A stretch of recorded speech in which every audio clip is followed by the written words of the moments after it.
Hey everybody, this is Joel, your photo troll here, and I'm just up at Lorry State Park in northern Colorado. It's like October 28th or something, just beautiful out here today, but I'm walking around with my Nikon D7100 and my 70 to 200. It's an 8200 f2.8. Right, that's it. And I've made a lot of videos about how much I love my D7100 and everything, and I still really do love it. I use it all the time. I notice I'm struggling with the focus indoors more than I used to, and I've been taking a lot of bands and musicians lately instead of the wildlife that I usually take, Let's see if I can get that glare off of there. Yeah, no, I got this freaking eye cup in the way. But I just, I love this camera. It's like, I love the quality and everything about it. It's so good. I overexposed a few pictures here, but I really like everything about it. But lately I've been having a little trouble with it. It's been locking up on me when I am doing this kind of thing, like zooming in and out and going between pictures and everything. It'll just stall. And then sometimes I'll just get this right button. It's right, I don't know, right here, this little right button will light and just sort of stay on.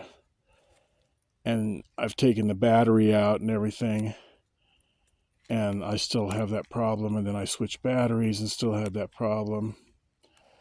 Then I took the batteries out and let it sit overnight, and then miraculously the next day it started working again. And then a couple days later I was going through shots like this and zooming in and zooming around and looking at them, and it just locked up.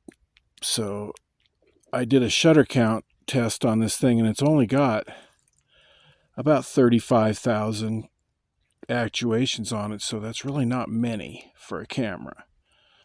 You know what I mean? So I ended up ordering a D750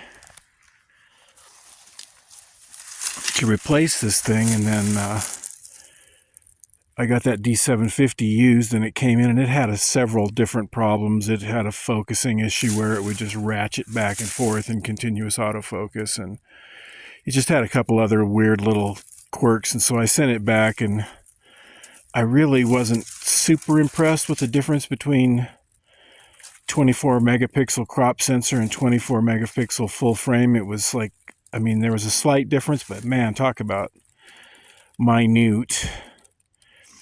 So I've just been working with my D7100, but it's like I'm starting to not trust it now. If it locks up on me and I can't use it and I've got something important to take a picture of, I've been lining up musicians to do their portraits and stuff, I really can't trust it for that now, and so that's kind of wearing on me.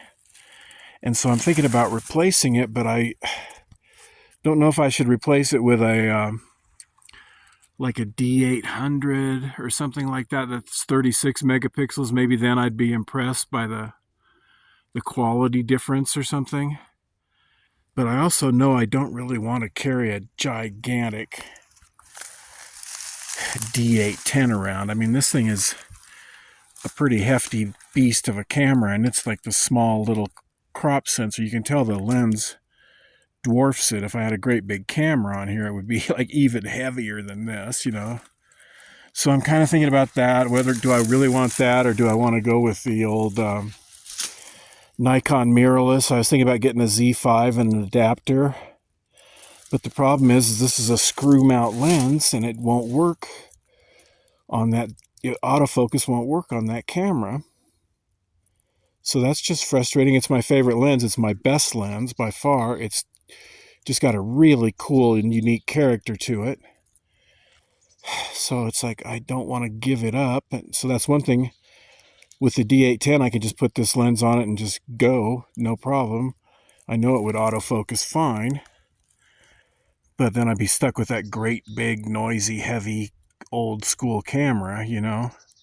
So if I got the mirrorless camera, I'd pretty much have to replace this with the modern version, the Z70 to 200 VR, which is like, I don't know, $2,500. And you know, I think I paid $1,100 for this one 20 years ago. I don't know, it's probably worth $300 or $400 now. So anyway, it's like I really am having a hard time letting go of my D7100, even though it's starting to act up a little bit. And if I were to replace it, I don't think I'd get another D7100, you know, but I don't know. I guess I want a full frame, but I've been doing a lot of musicians inside at bars and things like that, so there's no light and everything, so I need something very low light. But if I were to get the mirrorless camera with that new 70 to 200, you know, I'm thinking I'm closing in on $5,000 for that, you know. Whereas if I just bought a D800, it'd be about $800 for one use, and I could just keep on trucking with everything I've got. But I'd also be kind of using the old technology and everything, so... I mean, I realize I haven't answered any questions here for anybody. I'm just want to make a little video saying how there's a little trouble in paradise with the old D7100, and I'm kind of getting forced into making a change, and I'll keep you updated, all right? This is Joel, your Photo Troll. I'll talk to you later.